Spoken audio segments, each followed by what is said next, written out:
महत्त्वाची बातमी समोर येते। शिरूरच्या गुनाड गावामध्ये सध्या पोलिसांचं पथक दाखल झालेलं आहे। या ठिकाणी गुनाड गावामध्ये पोलिसांकडून तपासणी सुरू आहे। 100च्या वर पोलीस या ठिकाणी सध्या तैनात आहेत। शिरूरच्या गुनाड गावामध्ये सध्या पोलिसांचं पथक दाखल झालंय।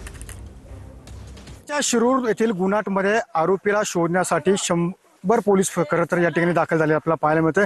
आपण सध्या या ठिकाणी पाहतो की ऊसाच्या शेतामध्ये जो आरोपी आहे दत्तात्रय गाडे हा खरं तर लपून बसल्याची माहिती पोलिसांना मिळाल्यानंतर या ठिकाणी 100 पोलिसांचं पथक या ठिकाणी तैनात केलेलं आहे। आपण या ठिकाणी पाहतो की ऊसाच्या शेतामध्ये जे पोलीस आहेत ते पोलीस खरं तर या आरोपीचा शोध घेत आहेत।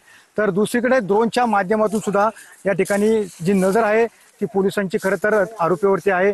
ड्रोनचं माध्यम असेल किंवा पोलिसांचा फौजफाटा असेल त्यासोबत डॉग स्क्वॉड असेल यांच्या माध्यमातून या आरोपीचा शोध सध्या पोलीस घेताना पाहायला मिळत आहे। एकंदरीत सकाळपासून या परिसरामध्ये आरोपी असल्याची माहिती पोलिसांना मिळाली होती आणि याच अनुषंगाने पोलीस सध्या ऍक्शन मोडवरती आलेलं आपल्याला पाहायला मिळत आहे। सुनील जगा, TV9 मराठी, शिरूर, पुणे। तर आपण पाहतो त्या ठिकाणी गुनाट गावामध्ये पोलिसांकडून इथे तपासणी सुरू आहे। या आरोपीचा शोध लवकरात लवकर घ्यावा यासाठी आता पोलीस प्रशासन सतर्क आहे।